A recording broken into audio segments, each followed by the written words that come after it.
Assalamualaikum warahmatullahi wabarakatuh. Alhamdulillah, wassalatu wassalamu ala rasulillah wa ala alihi wa sahbihi wa min tabi'ah. Asyhadu an la ilaha illallah wa asyhadu anna muhammadar rasulullah. Allahumma sholli ala sayyidina Muhammad wa ala ali sayyidina Muhammad. Rabbi shrah li sadri wa yassir li amri wahlul 'uqdatam min lisani yafqahu qawli. Yang pertama-tama, mari kita panjatkan puji serta syukur kita kepada Allah Subhanahu wa Ta'ala yang telah memberikan kepada kita beribu-ribu nikmat, dari nikmat iman, nikmat Islam, serta nikmat kesehatan, sehingga kita bisa menjalankan ibadah puasa di bulan Ramadan yang insya Allah diberkahi olehnya. Amin amin ya rabbal alamin. Tak lupa salawat serta salam harus tercurah kepada baginda besar kita Nabi Muhammad Sallallahu Alaihi Wasallam, kepada para keluarganya, sahabatnya, serta pengikutnya hingga akhir zaman. Di kesempatan kali ini, izinkan saya, Siti Maryam Nur Syifa, untuk menyampaikan 1 atau 2 kata yang insya Allah bisa bermanfaat untuk kita semua.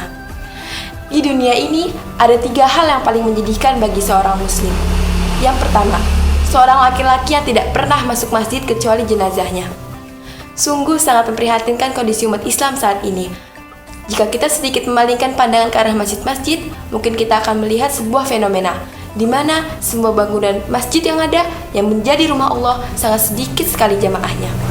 Apalagi saat suara azan dikumandangkan dengan lantunan hayya 'alas shalah, yang artinya itu jelas-jelas memerintahkan seseorang untuk menunaikan sholat, terlebih lagi berjamaah di masjid, khususnya bagi kaum lelaki.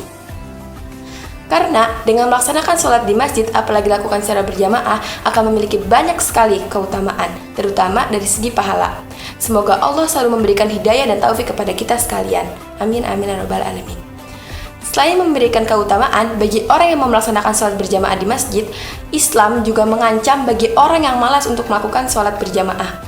Yang pertama, hatinya tertutup dari rahmat Allah Azza wa Jalla. Yang kedua, meninggalkan sholat berjamaah adalah tanda kemunafikan. Na'udzubillahi min dzalik. Berikutnya yang kedua, seorang wanita yang tidak pernah mau menutup aurat kecuali ketika dikafankan. Sesungguhnya pakaian seseorang itu menunjukkan kepribadian seseorang. Oleh karena itu, Allah Subhanahu wa Ta'ala menegaskan sebaik-baiknya pakaian adalah takwa. Takwa melindungi si pemakainya dari azab neraka. Dan salah satu bentuk takwa bagi seorang perempuan muslim kepada Allah Subhanahu wa Ta'ala adalah menutup auratnya dengan jilbab. Sebagaimana firman Allah dalam Al-Qur'an surat Al-Ahzab ayat 59. A'udzu billahi minasyaitonir rajim. Bismillahirrahmanirrahim. Ya ayyuhan nabiyyu qul li azwajika wa banatika wa nisa'il mu'minina yudni 'alaihinna min jalabibihinna. Dzalika adna ay yu'rafna fala yu'zain. Wa kana Allahu ghafurur rahim. Shadaqallahul azim. Yang artinya, wahai Nabi, katakanlah kepada istri-istrimu, anak-anak perempuanmu, dan istri-istri orang mukmin, hendaklah mereka menutup jilbabnya ke seluruh tubuh mereka. Yang demikian itu agar mereka mudah untuk dikenali, sehingga mereka tidak diganggu. Dan Allah Maha Penyayang, Maha Pengampun. Dan ayat senada juga dijelaskan dalam Al-Quran surat An-Nur ayat 31.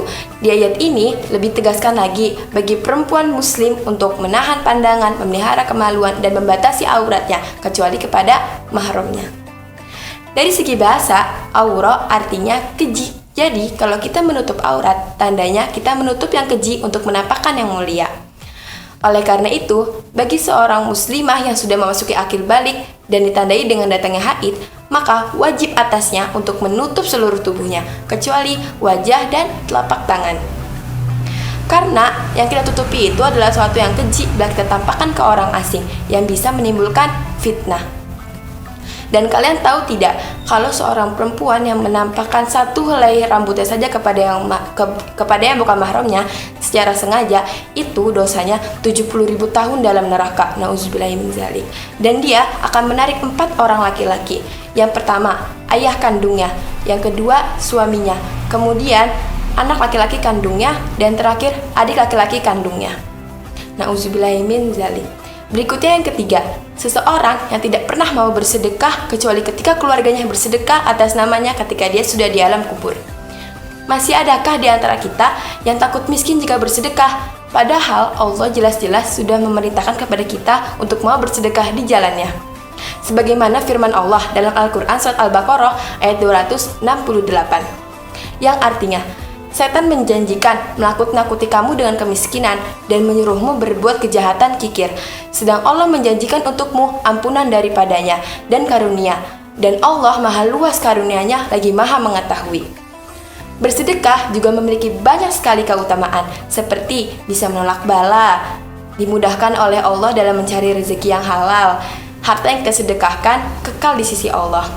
Dan yang terakhir, jika kita bersedekah, pahalanya akan dilipat gandakan oleh Allah. Apalagi kalau kita bersedekah di hari Jumat, sebagaimana sabda Rasulullah SAW.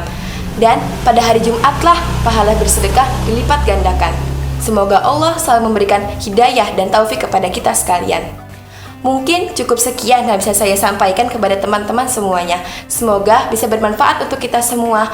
Maaf apabila ada salah kata, dan jika ada kebenaran, itu datangnya dari Allah Subhanahu wa Ta'ala.